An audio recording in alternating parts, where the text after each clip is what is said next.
Police સ્ટેશનથી આશરે 4 kilometre દૂર વેરાવળ ગામની સીમમાં મસ્કત ફાટક પાસે એક ઓટો એન્ડ રિંગ કારખાના છે. ત્યાં રેલવે ટ્રેકની બાજુમાં એક ડેડ બોડી મળી આવેલ. જે ડેડ બોડીને ઇનિશિયલી જોતા એવું લાગતું હતું કે આ કોઈ ફિમેલની ડેડ બોડી છે. પછી એનું પોસ્ટમોર્ટમ કરાવવામાં આવ્યો તો આ મેલ હતો, પુરુષની ડેડ બોડી હતી અને એને શિરમાં ઈજા હતી. તો પોલીસ સ્ટેશનમાં ઇનિશિયલી એડી દાખલ કરવામાં આવી હતી. પછી આ એડીને મર્ડરમાં કન્વર્ટ કરવામાં આવેલ અને પછી આજુબાજુના સીસીટીવી વગેરે જોયા તો આરોપી જે છે એને પકડવામાં આવેલ. આરોપીનું નામ પિયુષ છે અને પિયુષ ગાજીપુર યુપીનો રહેવાસી છે. આમાં સ્ટોરી એવી છે કે આ જો આરોપી પિયુષ છે આ હૈદરાબાદમાં કામ કરતો હતો, એલ્યુમિનિયમની જો વિન્ડો છે એને તૈયાર કરવાનો. અને આ દરમિયાન એની ફેસબુકથી મુલાકાત એક ચંદન કુમાર નામની ફેસબુક આઈડીથી એની પાસે રિક્વેસ્ટ આવી.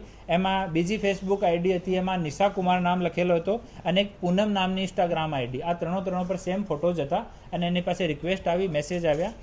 ઇનિશિયલી જોતા એને એવો લાગ્યો કે પુરુષ છે કે સ્ત્રી છે, એને સમજમાં નહીં આવ્યો. પછી એવો વાત કરવાનું ચાલુ કરી દીધો. પછી આ જો નિશા કુમાર કે પૂનમ છે એની સાથે મળવા માટે હૈદરાબાદ ગયા. ત્યાં 3 મહિના સુધી આ લોકો એક જ સાથે રહ્યા એક રૂમમાં. પછી લગ્ન કરવાનું વિચાર્યો તો રૂમમાં જ સિંદૂર આના માથામાં લગાડીને બંને લોકો લગ્ન કરી લીધો.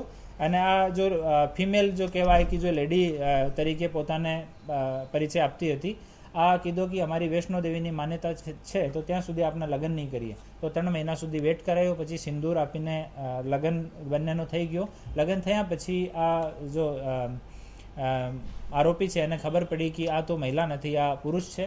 અને પછી આ લોકો વચ્ચે ઝઘડો થયો અને ત્યાં હૈદરાબાદ છોડીને પોતાને ગામ જતો રહ્યો. પછી આ જો મરણ જનાર છે એને ગામ પાછળ એને ગામ ગયો અને ઘરે ગયો અને ઘરે જઈને ઘરે પણ વિવાદ ઊભો કર્યો. એનાથી કંટાળીને આ જો આરોપી છે ત્યાંથી ભિવાડી રાજસ્થાન આવી ગયો, ત્યાં કામ કરવાનું શરૂ કરી દીધું. પર આ માણસ પાછળ અને ભિવાડી પણ આવી ગયો. તો ભિવાડીથી છોડીને ફરીથી સાપર આવી ગયો, તો પાછળ સાપર આવી ગયો. તો અહીંયા આવ્યો તો આ બંને વચ્ચે ઝઘડો થયો. ઓર મરણ જનાર છે જો હાથ ઉપર આરોપી પિયુષ છે એનું નામ ટેટુ પણ કરાયેલો છે.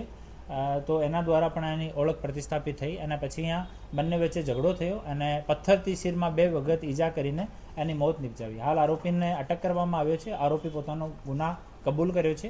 પોસ્ટમોર્ટમ થઈ ગયેલ છે અને જો મૃતક છે એના પરિવારજનોને જાણ કરવામાં આવી છે. એ લોકો ઓન ધ વે છે, અહીંયા આવવાના છે અને બાકી હાલ આગળની ઇન્વેસ્ટિગેશન ચાલુ છે. 3 મહિના સુધી આ સાથે રહ્યા તો એને ખબર ના પડી એને ખબર નહીં પડી. એનો નાનો ભાઈ છે, એક વખત એને શેવિંગ કરતા જોઈ લીધો તો એના હાથ ઉપર પણ આ જો મૃતક છે આ બ્લેડ મારી દીધો હતો.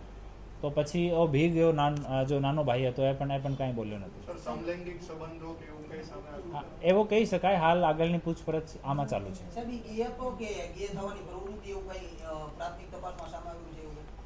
જો આરોપી છે એના જણાવ્યા મુજબ જો મૃતક છે આ ગે પ્રવૃત્તિનો પુરુષ હતો. લેડીઝના આના સોશિયલ મીડિયા હેન્ડલ ઉપર જેટલા ફોટો છે એ બધા લેડીઝના કપડામાં છે. લેડીઝની જેમ જ શૃંગાર કરે છે, લેડીઝની જેમ લાંબા વાળ રાખે છે અને 2-3 જીન્સ એક સાથ પહેરે છે તાકી એનો જો ફિઝિક્સ છે એ લેડીઝની જેમ દેખાય. અને ના એમાં પૈસાની માંગણીનો નથી.